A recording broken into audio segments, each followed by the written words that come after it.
Going to Masaso Beach, Tingloy, Batangas. Mula sa Pasay, sumakay kami ng bus papuntang Batangas Grand Terminal. Bali nakaalis yung bus namin bandang 4:20 ng umaga. Bali 250 nga pala ang pamasahe sa bus. Tapos nakarating kami dun sa Batangas Terminal mga bago mag-6. So mga 1.5 oras na biyahe mula Pasay hanggang Batangas Grand Terminal. Tapos pagbaba nyo ng bus, sasakay kayo ng jeep na biyaheng Mabini. Bali ang pamasahe dito is 70 pesos per head. Nakaalis yung jeep ng 6:15 at nakarating kami sa Mabini Port ng 7 AM. At ayun nga, hindi kami umabot sa 7:30 na alis, kaya maghihintay pa kami isang oras dito. Okay na yung ticket namin at mamamalengke muna ako saglit. Bali ang nakuha namin departure ay 8:30. So yun, tara! So dito yung palengke. Bago kayo bumiyahe papunta sa Tingloy, pwede na kayo mamalengke dito kasi mas mahal yung mga bilihin doon. Bali 7 kami nakarating dito, kaso nga hindi kami nakaabot sa 7:30 na alis kasi nga puno na yung ferry. So naghintay na kami ng susunod na biyahe. Kagandahan lang, maaga dumating yung ferry na sasakyan namin. Bali 8 AM dumating na, kaya ayun, nakaalis agad kami papunta dun sa Tingloy.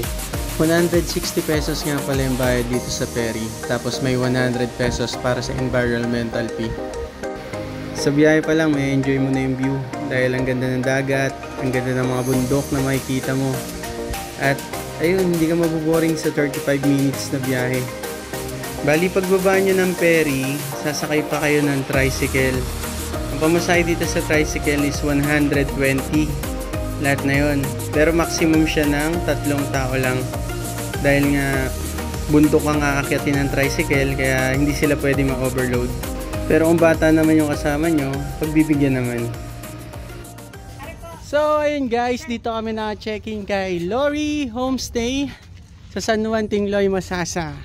So tara, ito yung room 1, ito yung room 2. Bali itong dalawang tong kwarto ang nakuha namin. 500 per head. Ayan, bali 500 per head siya. Ayan na, binuksan na mga kaibigan. So ito yung kwarto namin. Takot kayo. Ayan, electric fan, 0.5 natin. Ayan, electric fan. May kama. Tara na. May cabinet. Tapos ito yung room 2. Ito ang room 2. Ayan o, house tour. Ay, room tour. Ayan. Wala lang ilaw din. Ayun lang. Tapos, ayun. Dito yung kusina. So yun, pag may mga lulutuin kayo, kahit hindi na kayo magdala ng gamit, pwede nyo gamitin yung mga gamit nila dito. Yan. Dito yung kusina na nakuha namin. Kusinang walang gripo. Hindi, joke lang. Dito yung gripo. Hello, baby. Hello po. Ligo ka na? Hindi. Pagdating nga pala namin sa accommodation, bali inasikaso ko na agad yung mga pinamalengke namin at niluto ko na rin para babaunin namin papunta dun sa Masasa Beach. So yun, all goods na kami at papunta na kami sa Masasa Beach. Bali nagluto muna ako at doon na rin kami kakain sa Masasa Beach at magpapahapon na kami doon. At ngayon papunta na kami doon sa Masasa Beach. Masasa Beach ba yun? Apo. So medyo malayo siya sa beach pero kagandahan kasi dito. Ihatid naman kayo pag gusto niyo pumunta doon sa beach. At syempre bago bumiyahe, suot mo na ng life vest for safety ba? He's so excited no? Arky! Suot ka life vest! Parating pang 5. Ayan. Ari, bebe! Tsaka si ate. Anong pangalan mo ate? Natalie po. Si ate Natalie ang nag-a-assist sa amin. At ayun nga, napakasipag. Hindi pa namin inuutos, ginagawa niya na. Walain mo yun. Bira yung ganun. At ayan, pasakay na kami ng bangka at iatid na kami doon sa beach. At doon na kami magpapaabot ng hapon. Bali itong accommodation namin, dito na lang yung pinakapahingahan namin mamaya. Ayan o. Grabe.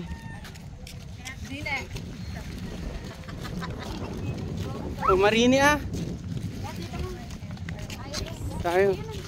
Ay, Beng, doon, Beng. Lalangoy tayo hanggang doon sa beach. Uy, may hagdan, Beng. Ayun o. Ayun, oh. Okay, meron din dito. Ah, meron din dito pala. Kala niya tatalon, may hagdan dyan. Ano yung sa TikTok? Huwag muna tayong umuwi. Dyan lang. Ayun si Kuya. May sasakyan namin papunta dun sa beach. Ako rin kasi. Tutulak lang pala kami ni Kuya hanggang dun sa ano, sa beach. Wala palang gastong bangka. Ayun na guys. Dito na kami guys. Grabe, ang ganda ng tubig oh. Oh, Ako ang chismis ito ang chismis. sa parlor. Wow, ang ganda. Ang ganda kasi. Yun. Ayun. Pangatlong beses ko na nakarating dito pero amaze na amaze pa rin ako sa ganda nitong Masasa Beach. Oo. Ako first time ko pero gusto ko na rin. So ayun, nag-rent kami ng tent para iwanan ng mga gamit at pagkain. Okay din naman kasi 200 lang naman. Tapos dito kami. Saan te? Anong pangalan ng cottage niya? Magkano yung rent dyan sa cottage niya? 700 po. Tapos sa inyo, pag ayaw nyo naman mag-tent, pwede kayong mag-rent ng cottage. Merong cottage dito. Bali 700 siya. Maghapon na yun. Maghapon na yun, no, te? Opo, maghapon na yung 700. Meron po kami pinakamalaki, 1.5 po yun. 1.5. Ano pinaka? May parang bakod siya, no? Parang may nakakulong siya. Oo. 1.5 po. So yun, mamaya lapitan natin yung mga cottage na yun. Bali, mag-ayos muna ako ng gamit. Maghapon na po yan. Maghapon na. So yun, mura na yun, 700 maghapon. Ayun, kung sakali mang balak nyo dito, tapos magde-day tour lang kayo.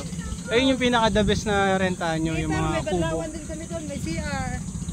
Libre na ba yung banlawan tayo? Ay, May kaso bayad? lang may bayad yun. 20 pesos lang naman per head yun. Oo, 20 pesos. Narinig nyo, 20 pesos per head. Hindi na mabigat sa bulsa yun, di ba?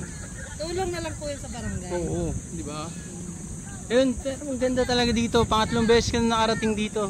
Pero sulit talaga, grabe. Tapos mamaya pupunta kami sa lagoon. Pero mag-enjoy muna yung mga bata na kasama namin. Si ate, bagong subscriber. Yabang. Tapos makikita nyo, nandoon no, yung pinaka parang sanda na ng Masasa Beach. May bayad siya, 20 pesos. Pero only na yun, kahit maghapon kayo dyan na kayo tumira. At ayos na nga ni ate ang aming tent. Kukuhain ko na yung mga gamit namin. Okay na tayo ha, bayad na. Okay na. Sunduin na natin itong mga to. Yung dalawa, enjoy na enjoy agad oh. Ano? Happy? Happy? Tingin dito. Happy? Happy. Oh, ang galing magbalot ng talong nito. Of course! Pangtalong ka pala talaga, Bege. Of course! Dati mani lang eh. Hindi na itatanong, Char. Bali dito na nga kami nanangalian sa Masasa Beach. Dahil 11 AM na kami nakarating dito. Para may energy din kami para sa maghapon na swimming na gagawin namin ngayong araw.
guys, bali papunta kami ngayon sa Lagoon. At medyo mahaba-haba ang aming lalakarin. Dahil ang Lagoon, ayun, doon banda sa likod nun. Ayan, sa likod niyan, doon kami pupunta. Kung may budget naman kayo, pwede kayo mag-rent nito for only 150 pesos, 30 minutes. Alright. Ayan. Masasa. I love Masasa. Medyo malakas yung trip namin ngayon. Tanghaling tapat. Alas 12:30. Tamang swimming. Ayun o. Oha. At ngayon papunta kami dun sa Lagoon. Bali ito yung mga sikat na puntahan dito sa Masasa. Itong beachfront. Tapos dun sa Lagoon. Grabe, napakaganda talaga dito. Kung sakaling mag-early booking kayo papunta dito sa Masasa, ayan, dito talaga yung mga puntahan ng mga turista kasi nga dito yung mga nirerentahan ng mga accommodation. Ayan, ito yung mga pangalan ng mga transient dito sa Masasa. Bali dito kasi dadaan pag papunta ng Lagoon.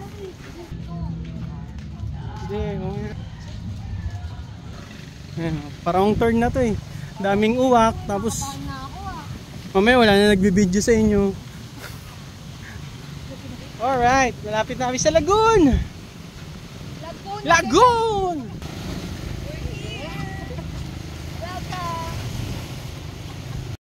So ayun, dito na yung Lagoon.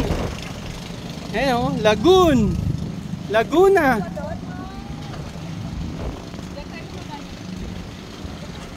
Ayun o, may agdan.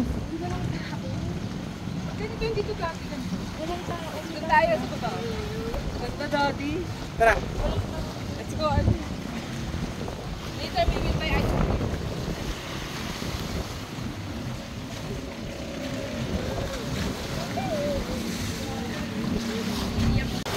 So yun guys, swerte namin dahil solo-solo namin yung Lagoon. Yun, wala pa kaming kasama. Napakaangas!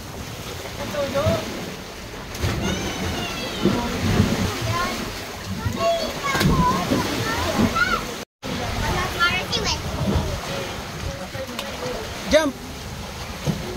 Yay! Happy birthday, Mommy! Happy birthday, happy birthday! Happy birthday, Mommy! Bibigyan mo ako ka. Ngayon nga pala panganay namin, tsaka yung bunso. So yun guys, pabalik na kami. Napakalakas ng hangin dito. Na kayang-kaya ako liparin. Yung cellphone ko nilipad. Grabe talaga, sobrang lakas ng hangin dito. Kaya parang pinapaalis na kami dito sa Lagoon, kaya balik muna kami dun. Yeah. Okay naman. Pero ang ganda dito. Nakakagutom nga lang kasi isipin mo layo na nilakad namin. Doon pa kami, doon. Basta doon. At ayun, pabalik na kami sa tent namin. Bali, nakakagutom yung lakad tsaka yung swimming. So, food trip ulit. Bali, nakatatlong outing na kami sa loob ng 3 buwan.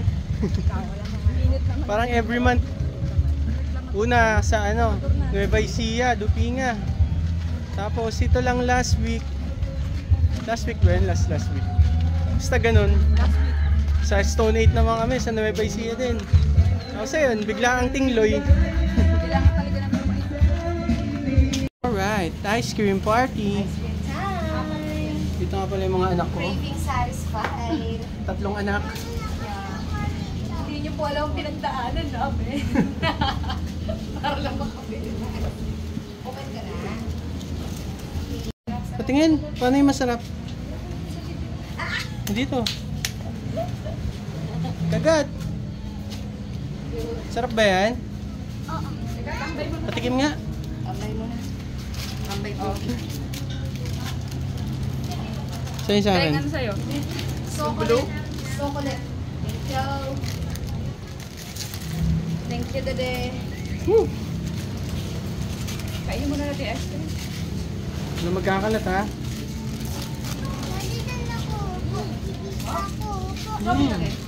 Sarap. Ice cream. Ay, ice cream. Okay. Sarap daw eh. Bago, sarap. Tignan nga ako niyan. Wala ko, baboy na mo.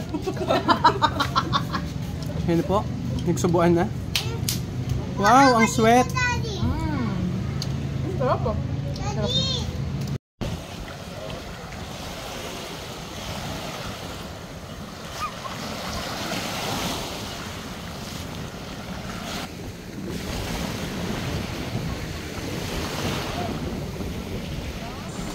Ayun, akit tayo dito sa batong to.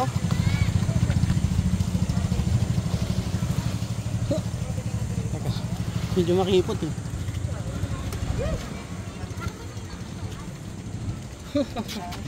So yun, dito na ako sa taas.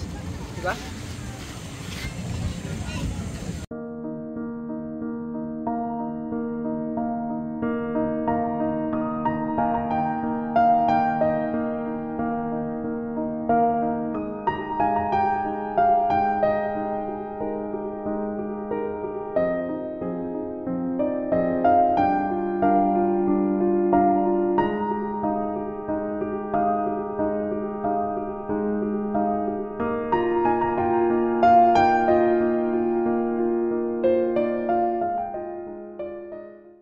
Okay, uwian na. So, yun, bali 4:30 na at babalik na kami sa accommodation namin dahil medyo low tide na din, mabato na yung dagat. Ayun lang. So, ayun guys, pauwi na kami at doon yung ano namin, yung accommodation namin. So, kita nyo, ang laki pa nilalakarin namin. Good luck! Ha! Grabe. Wala yung pinanggalingan namin guys. Sabi sa amin kanina yung papunta kami doon, Sir! Lakarin nyo na lang pagpabalik kasi malapit lang naman. Wala yung lakad namin, parang 3 barangay na sa Makati yung nilalakad namin eh. Malayo. Ha! Ha! Umay. Ayun guys, after 20 minutes ng lakaran, nakarating kami sa aming accommodation. Sumukit-singit ko kakalakad. Pagtapos na nakakapagod na maghapon, nag-prepare na nga kami ng boodle fight para celebrate na din ang birthday ng aking asawa. Happy birthday, Mami! I love you! Mwah!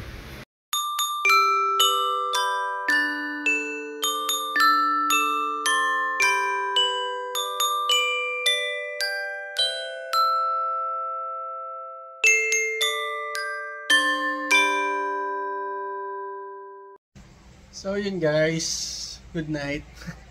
Ayan, dito na natapos ang aming day 1 dito sa Masasa Beach. So, see you tomorrow!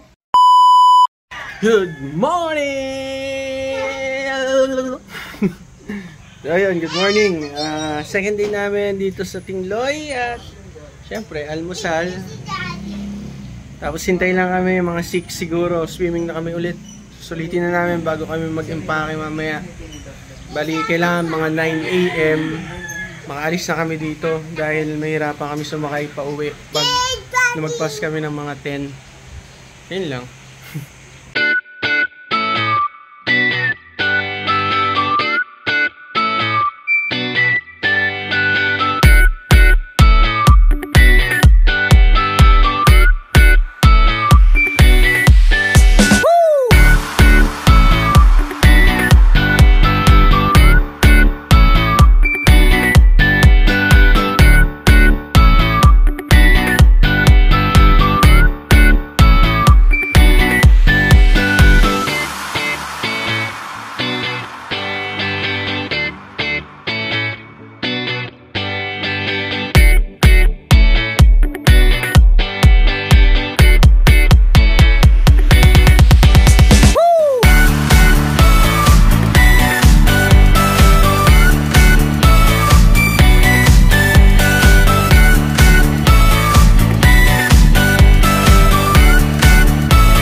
sa Taginit. Ayan, huling sulyap dito sa Masasa bago umuwi. Lulublob lang saglit sa beach, tapos papasundo na kami ng 8 AM. Anong gusto mo? Strawberry. Ice cream strawberry? May pera ka? Ba't ako? Ikaw may gusto eh. Ikaw bibili. Sige. Saan pera mo? Wala pera. Hindi natin nadala. Hindi natin nadala. Eh di wala tayo pambiling ice cream. Gusto mo ko asking. Sige, pag-uwi na lang natin ha. So yun guys, bali 7:45 na. At pupunta na kami dun sa lugar kung saan kami susunduin ng aming bangkero. At kami maggagayak na, pabalik ng Taguig. Overall experience dito sa Masasa, bali parang medyo malayo na siya. Di tulad ng unang beses namin siya napuntahan dati. Parang 2014 ata yun. Bali mabato na kasi yung dagat niya dito. So hindi mo masyado may enjoy unless kung naka tsinelas. Talagang mabato, lalaki ng bato, sakit sa paa. Pero yung dagat kasi ang ganda talaga. Tapos yung pinaka mag-e-enjoy ka kasi dito, hindi to banda sa lagoon. So ayun, kung dun kayo banda sa beach, kung mababaw lang yung pupuntahan nyo, okay. Pero pag medyo lumayo-layo kayo ng konti, siguro mga 10 feet mula dun sa buhangin, ayun, malalaking bato, sakit sa paa. Kaya hindi masyado nag-enjoy yung mga bata.